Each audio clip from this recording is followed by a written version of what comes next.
We're in an era of sequels, prequels, and interquels, the likes of which we've never seen before. Inconceivable! It feels like instead of getting the sequels we deserve, we end up just getting 10 sequels for the same shit, like Fast and the Furious, Halloween, Alien, Terminator, and on and on. So I'm going to go through the 5 movies we desperately need a sequel for, along with what the titles and plot should be. I'm even going to do honorable mentions. I'm practically doing Hollywood's job for them. My nigga.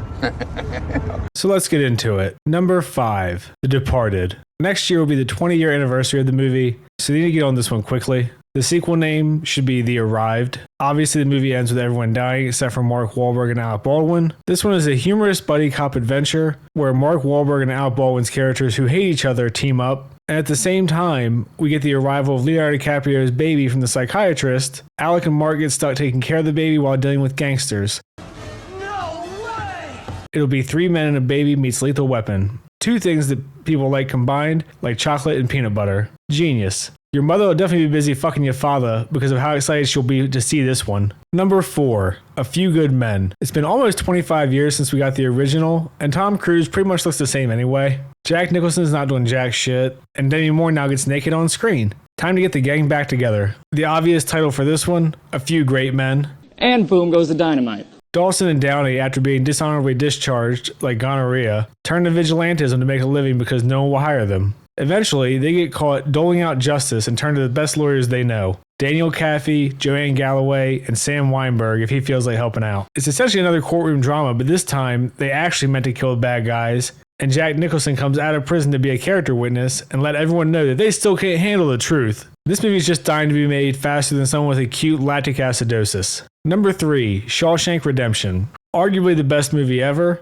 so why wouldn't there be a sequel to it? Another one where we get Morgan Freeman and Tim Robbins back together. We might even get Clancy Brown to reprise his role as Hadley post-prison sentence. Working title, The Shawshank Redeemer. After Andy and Red get tired of fucking big-titty Mexican chicks in Zihuatanejo, Mexico, they run out of money due to inflation, and Hadley finds them and apologizes to Andy. He's been reliably informed that Elmo Blatch has done his time and become a crime lord. Elmo Blatch, for those of you who don't remember, is the one who framed Andy Dufresne in the first one. The lie detector determined that was a lie. Red, too old to fight, is the planner and schemer for Andy's quest for revenge and Hadley's quest for redemption after his abuse of prisoners, with regrets about Andy in particular. This is an inevitable banger. I guess it comes down to a simple choice, really. Get busy sequeling or get busy being forgotten because you're old. Let's fucking go! Number 2, Gladiator. One of the best movies ever, and the Roman Empire long outlives Maximus Decimus Meridius. We need a sequel to it now. We've got 200 years to play with after the events in Gladiator. Title, Gladiator 2, Hallowed Be Thy Name. We all know Maximus' son was crucified. I don't care what universe you're from, that's gotta hurt. Maximus has become an almost godlike figure in the Roman Empire. This alt history of the Roman Empire allows for his son, who we don't even know the name of, to be resurrected by the name of Maximus Jesus Meridius. The son to the godlike figure, back from the dead, has created a faction of zealots. Hello? What? You mean we already got Gladiator 2? What do you mean he fights monkeys? What do you mean it's a shittier version of the first one?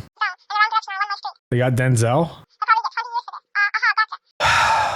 Let's just move on. Before we get to numero uno, let's do the honorable mentions. Braveheart. Title, Braverheart. William Wallace's son fights the king's bastards from the Prima Nocta. Good Will Hunting. Bad Billy Hunter. Will Hunting is now a professor dealing with a student just like himself. The Social Network. Sequel title, The Meta Journey. This time we'll see Mark Zuckerberg's journey in leadership and political pandering to whoever's in charge, while he slowly becomes human enough to pass the Turing test. Saving Private Ryan. Sequel of Saving Ryan's Private Life. We follow Ryan's journey of survivor's guilt, and instead of being grateful for the life he lived, we make him a miserable old man who did nothing but suffer because all old men are miserable, as Hollywood has taught us. Boom.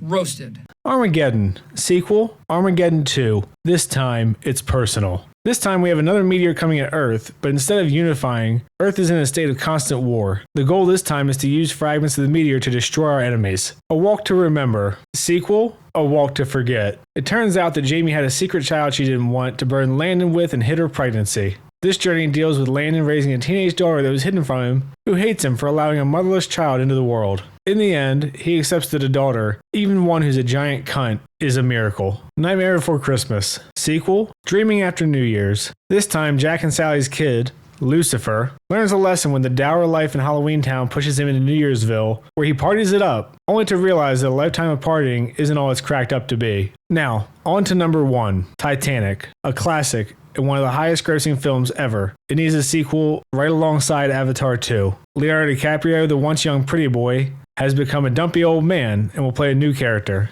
Title, Gigantic. It'll be an even bigger ship. This tale follows Rose as she grief fucks everything in sight after tragically losing both her husband and lover. Possessed by the events in the first Titanic, she wants to get over her grief in this Lily Phillips-inspired character arc. She takes an even bigger boat full of only young, hot single men that she bangs along with her intent to destroy the iceberg that ruined her life and the lives of so many others. Leo makes a cameo as John, a guy with a dad bod who somehow slipped through the cracks of her filtering system for young, hot men. When she's had her fill of the younger boys, both literally and figuratively, she realizes that she needs to settle for a guy with a dad bod. Oh, well, isn't that convenient? And we get a classic love story between the two characters. They already made women cry and got men laid all throughout the 90s. Once king of the world, this movie will be king of the box office. Oh, I like money. Let me know down in the comments below if you agree or disagree. Be sure to like and subscribe.